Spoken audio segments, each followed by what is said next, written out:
Professor Richet's class is now in session, and her first student is, in fact, Winnie, the witch with stage fright. I had a feeling eventually we would have a character like this. I don't know why. I think it's because witches are so showy. Obviously, magic itself is very, fantastical. And so you could eventually have a witch that has some sort of performance anxiety, stage fright, unable to, work in front of other people. But it sort of opens the door to, Winnie's own unique way of doing magic and how he has to sort of pre-establish everything that he wants to do. And I could totally see that still working in the end. I mean, it shows obviously to his master that he's an absolute failure. Somebody that can't perform in front of other people. You can't draw simple spells even in front of witches. Like, you're useless. How could you ever be a functioning witch if you can't do this one simple thing, which is literally cast magic? So I see that sort of being there, but at the same time, again, it opens the door to his own way of doing it, which would be in privacy, pre-establishing his magic, all that kind of stuff, being by the book. It is kind of funny to have at the very end of this episode, Alara mentioned the fact that the purpose of the test is to, sort of learn about yourself, which is odd that she's establishing that at that point when it seems like everybody throughout the entire test seems to have a different perspective of what the test is about. Like, obviously, Winnie over here, he is thinking that, you have to have the correct answers. It's an exam. You have to, whenever you go through an exam, there is like 10 choices or 10 questions, and those 10 questions are going to have 10 answers. You have to know the answers. So thus, he's going to obviously present, here's the answer, here's the answer, here's the answer. Whereas Rishi over here, she's like, no, there's no correct answer. You're supposed to do it your own way. I don't want to become what the textbook says, like you're saying. I want to have my own answers over here. And then you have Agate in the middle. Her perspective, I think, is just whatever works. Which is good to Agate's character. I think, again, this is a great sign of how Agate has changed. Like, at some point in the episode, she even mentions that, she knows somebody that is very trial and error. We know who she's talking about. She knows that somebody is very trial and error, and they'll figure out and learn based on their, failures. That's Coco. And she's learning from that. Here, she's really kind of open-minded to whatever works. So she's walking forward, and she's like, oh, that's the right answer? Okay, then this is the result. Let's do this thing. And the guy's like, oh, you figured it out very quickly. Yeah, that's what I would do before. Like, I figured that out after I failed. And then right here, suddenly they run into a blockade, and book smart kid that has the answer is like, I don't know the answer. And so Rishi says, don't go by the book, do this thing. And then suddenly Agate's like, okay, yeah, that's right, we could do that. Agate's this like sponge. And again, that was too what she was talking about with Coco. She didn't find Coco to be worthy to be around her because she felt like she couldn't gain something from her. She can gain something from Rishi. She can gain something from Uini. And I think she's more open-minded to learning from those peoples because of what she learned from Coco. But anyways, episode 12 of Witch Hat Atelier, really solid episode. It looks like we have one more episode. Hopefully it's a good stopping point. I don't know if they're going to have, an entire episode to combating this brim hat, but they could. I almost got extremely frustrated in this episode, by the way. I talked about it last episode. I'm like, please don't force Coco into the situation. Like, let it just be Agate, Rishi, and Uini figuring this out. We don't have to have Coco constantly get involved and use her super main character powers to win. Leave it to them. Please, leave it to them. We'll see, though. She can still get involved. She can still get involved. The moment that she's seen the brim hat, I'm like, oh, God, please don't. It was more frustrating the fact that she's like, wait, Kiefer, is there another person here? Is another witch here? And he's like, no, that one guy left, and so we should be alone. Why? I thought I'd seen a person in a robe, and she started running off the cliffside. I'm like, Kiefer, you should be immediately telling her Coco's shit still. No, you get back here right now. We're not doing this again. What happened last time she ran off after somebody in a robe? It ended up being a brim cap. You need to go after her. Anyways, let's get in the episode proper, opening up the episode with a little kind of look into history. Now, there is a bit more in the manga. They actually go through and talk about the other locations that have the tests, which is cool. The idea here, and that Kiefer points out, is that in order to prevent doing the same mistake as last time, in order to prevent, being doomed to repeat the mistakes of the past, they want them to go to all these different exam locations that show sort of the catastrophes of the forbidden magic. So he says specifically, to place his crown above all others, the insatiable king of Dada raised his mountain into the sky. And so that's, I'm guessing, this is the first place that Coco went to, having all those kind of things being lifting up. To beckon the dead back to life, the dark witch Silstaz transfigured the silver tree forest into miasmic shadow. So again, going to be another location they're going to have to go to. And then, of course, then that's when he goes in talking about specifically this place, which again is the Cavern Nation of Ramanan, which, of course, is this one little labyrinth that leads into the actual town. That there was this big, massive kingdom that they turned everything into gold. And at some point, they thought they were so great that they started closing themselves off. They created that labyrinth for people to have to go through in order to come to their town to prove they're worthy. And then at some point, they started to question even their own people. Individuals within their kingdom, they brought them forth and said, "What are you doing for our kingdom?" And they're like, "What are you talking about? Turn them into gold. If you're not useful to us, if you're not proving you're right here, we've already kind of isolated ourselves. Now we got to figure out who in here is even worthy of being here. Anybody that's not, turn to gold." And eventually that just turning them just pretty much destroying themselves, which again, I can totally see with the aspect of, the greed and high and mightiness that comes from forbidden magic. Again, this is one of many little kind of examples of what not to do. And I think it's kind of an interesting thing there. It's sort of describing and informing the students about the dangers of forbidden magic while also letting them learn about it and grow. So with this particular case here, you're learning by seeing it, the horrific damage that the forbidden magic itself does, while also learning the story behind it.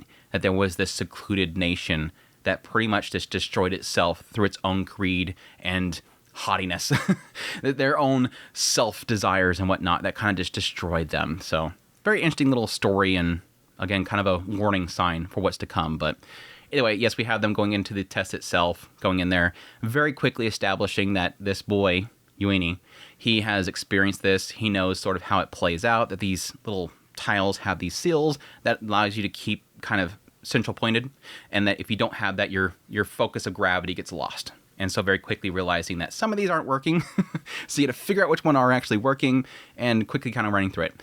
Now, here's the kind of annoying thing here, because yes, as they're going through here, Agate and Ueni is kind of figuring things out. And at the same time, Riche just blows up on Ueni at some point. "Stop telling me the answers. I'm going to do it my own way. Stop telling me what to do." And I'm like, Riche, we're not there yet. He hasn't even spoken to you at all. He's spoken to everybody, and he's mostly talked to Agate about what he's figured out. Riche, you're over here doing your own thing, and he caught you and saved your butt once. But he's not telling you, "Riche, do this." He's like, "Stop telling me what to do." It's like, girl, chill out. I know you have some PTSD here, but it's kind of like one of those things where like you're talking to somebody and then suddenly somebody just kind of just broadsides you and says, "Stop telling me what to do." Okay, I got you. I'm not talking to you, but okay. It does kind of turn to him, yes, firing back at her, saying, "No, you don't realize it.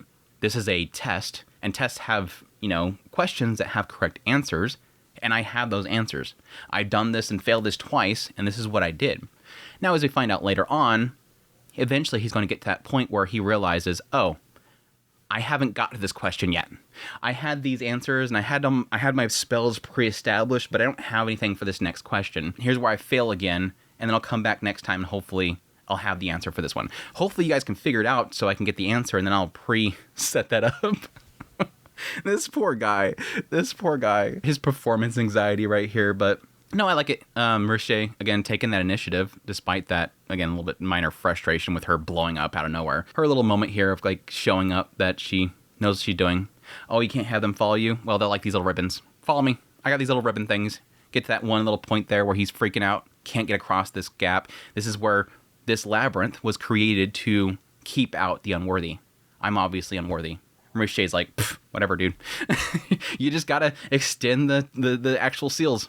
If you can't create the seals, if you have a broken bridge here, you just extend it. So just turn it into goo and just carry on with the goo. Every single one of them, it's funny that every single one of them has to do something different. Like, Riche shows how it's proven that you can do it just by extending it and turning it into this, like, gelatin thing that she does with the ribbons. And then Agat's like, "Oh, I'll do a repeater, because this is how I do it." And then, yeah, later on having him sort of do this little kind of broom to get over it. But it was cool to see Riche kind of showing everybody up. And again, sort of, I think, teaching Agat a lot, while also kind of giving Ueni the boost that he needs. This little moment with Ueni is very, very cool, though, because he's obviously having that anxiety. He's afraid of performing in front of other people.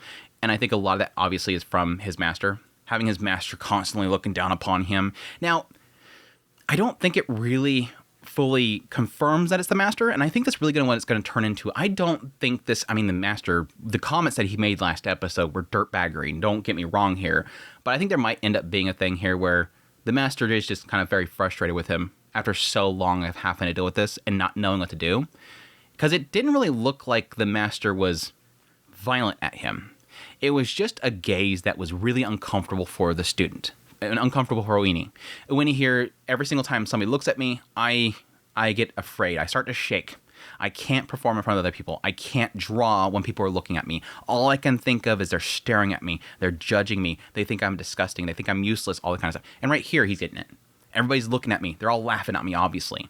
That creates that. But again, to my point earlier, when he finally closed himself up after, Richet's like, just figure it out. Do it. Become what you need to become in order to do that. I have nowhere to hide. Then create that space. If you need to get away from people, create it. If you need to hide, hide. Make that environment for you. Become what you need to become in order to get this done. And so what he does is cover himself up. He makes that location for himself. It doesn't quite work though. But what was interesting is when he's covered up, when he's hiding away, I thought that he was going to go ahead and use it. But while he's in there, he has this brief moment of finally looking at his reflection and realizing nobody's judging me. Again, to my point earlier, I don't think his master was really constantly judging him, but in his mind, he always had that thought. Again, I still think the master in his comments last episode were garbage, but I don't think he's what caused this. Right here, Uini admits that he himself was judging himself. My mirror, my reflection was judging me. He was seeing himself laugh at him, seeing himself ridicule him. Nobody else was. He looks over at Lara. She's not judging me. She's not disgusted. Them over there across the way, they're not laughing. I'm laughing at myself. He's got to hide from himself. So in the end, it kind of turns this whole thing where he has to even hide himself, which, yeah, he does bring this cloak up and, removes the aspect of mirroring and just turns it into a hiding spell, hides himself in the middle of the darkness so he's able to cast by himself, which is cute. Him able to finally perform. I like this little brief moment of Lara did not expect that. Completely threw her off guard. I thought for a minute that he was going to create some sort of forbidden magic or something like that. She just thought it was a trap from the labyrinth because they're obviously there. They're not sure what the traps are. There could be some hidden traps that they don't know about yet or nobody's triggered them yet. Something like that. But yeah, he goes across there. Like the little brief comment from Richet. In the anime, it's translated to something like, are you okay with being less of yourself? And he's like, just a little bit. In the manga, it's more, do you hate yourself less or something like that? Either way, it gets the same point across. He hates himself, and through this action, he's less of that, which is cute. It's a cute little moment of him kind of having a realization. Now, yeah, there is the question there of, did you actually fix anything because you're still afraid of yourself? I think that point he could, like he sort of puts it, and it's sort of portrayed as that he found himself. Like Alara says when she comes over there, she's like, everybody, this is all about like discovering yourself. For Uini right here, he's finally, through Richet and her, push of confidence, through Richet, he's sort of finally learned that I found my own way of doing this. My own way of magic is to cover myself up, hide myself so that I can perform. So he's just gonna... I didn't think about that. The brim cap that is currently attacking them, because yeah, eventually, as they're having a little moment here of Alara saying it's all about learning about yourself, and Richet's all about not wanting to become other people and accept that this is something that she can learn from. And again, Agate's learning a lot from Richet and Ueni and how they handle things, and Ueni is getting his confidence back, and he's now finally able to cast in front of other people by hiding himself. Bam, brim cap person shows up. Grabs Alara. Alara uses some sort of defenses on everybody so that they don't get attacked. She throws her cap, obviously, to go notify Keyfree.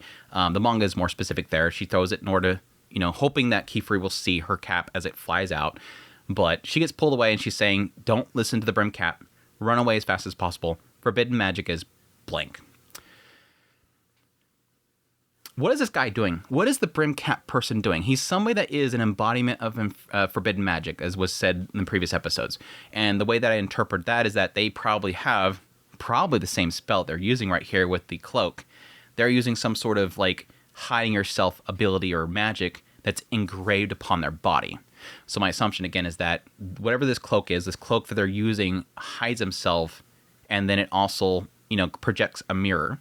I'm assuming that probably hiding the self spell is implanted on them, and that makes it to where they're not being able to be seen. And they can switch back and forth, it seems like, but she says don't listen to them. Don't listen to their words or whatever. It's basically like they're probably going to be saying, hey, you can solve so many things with forbidden magic. Forbidden magic's not that bad. Don't listen to society. Don't listen to the witches. You must spread the word about, forbidden magic. Think about it. Your ill friends. Oh, yeah, by the way, you remember Tarta? Yeah, we can heal his eyes. You can use magic to do that. Why would you not want to have forbidden magic? Why would you keep that from yourself? The society is keeping it from you because it's making you weak. It's not allowing you to get to your full potential. Listen to us. Listen to us. I don't think Riche will listen because, again, they're going to be saying, listen to me and use forbidden magic. And Riche's going to go, no, I don't want that. You're telling me what to do. I don't want to do it. Agate? That seems too easy. I could see Agate totally being like the rival character that gets sucked into forbidden magic by, and Coco has to end up saving her some point. I don't know. I actually think it'd be more interesting if eventually Coco does and Agate's the one that has to save her. But I can see Agate and Coco being two sides of the same coin, one going into the dark side and one going to the light, something like that. But of this group, right now, the one that I see most listening to the honey words of the Brim Cat is Uini. Because this person, again, this Brim Cat specifically, has the ability to disappear. Hey, that cloak. You're using that cloak to hide. Why? Oh, because you can't cast around other people. Why don't you do like I do? Look at where I have it on my skin right here, and then you don't have to worry about the cloak. You can always disappear whenever you want to. I can see Winnie jumping right to that. Unless, again, they stop him before it or prove something is wrong with it to keep him from it. But I can totally see this boy being drawn by that. We'll see, though. Unless his through this whole experience, he has his master who thought he hated him, eventually did say something at some point, and he wants to trust his master and says, no, he told me no. I'm not going to do that. We'll see, though. Either way, cool episode just for the great Riche moments. She's definitely turning out to be one of my favorite characters, even though, again, I don't think her backstory is that great. I mean, we had more of it this episode with the idea of, like, her master constantly, or previous master was constantly telling her, don't do these stupid little scribbles. Don't do these little scribbles. And she's like, no, I can't get rid of these scribbles. These scribbles are me. I don't want to discard me. These are my magic. This is my magic. This is me. Don't tell me to get rid of it. And, yeah, technically her being mad about Kefri lying. He's still got to apologize. I still don't like him right now. I'm angry. I'm angry with him. But, again, it's still the same story. It's the fact that she wanted to keep using the magic, and Master's telling no, and she doesn't want to do that, so... She's still great, though. She's still great. I think that's pretty much it. Oh, there was one little brief moment with Kefri and Coco and Tetia. When he was talking about, the labyrinth and this town that was destroyed, he said that it was... that humans could be terrifying. It's equally terrifying that how few of us realize what we're capable of. And that's obviously, referencing the idea of how dangerous forbidden magic is. But more so, I think, it's not the forbidden magic. Again, I think that Kefri wants to open up a bit of forbidden magic. I think Kefri's going to be in some sort of middle area where he doesn't like what the Brim Caps are doing with it, but he doesn't like that things are kept so much. But he still understands and is fully aware of what mankind has done with forbidden magic in the past. I think that's going to be, again, the fact that he was probably with the Knights Morales at some point, and he probably had to learn a lot more about, forbidden magic and the Brim Cats and the time before all the pack was made, just how nasty humans are when they have that much power. They did such horrible things with it. But it sort of leads itself to kind of insinuate that many people don't know about these horrific stories, or at least having some sort of first-hand experience with it. Anyways, that's my thoughts on the episode. Again, one more episode, and then we have a pause until we find out if that second season coming. Again, I assume that second season's coming, but we'll see. But I hope you guys enjoyed this video as always. If you did, hit the like button down below. Until next time, take care.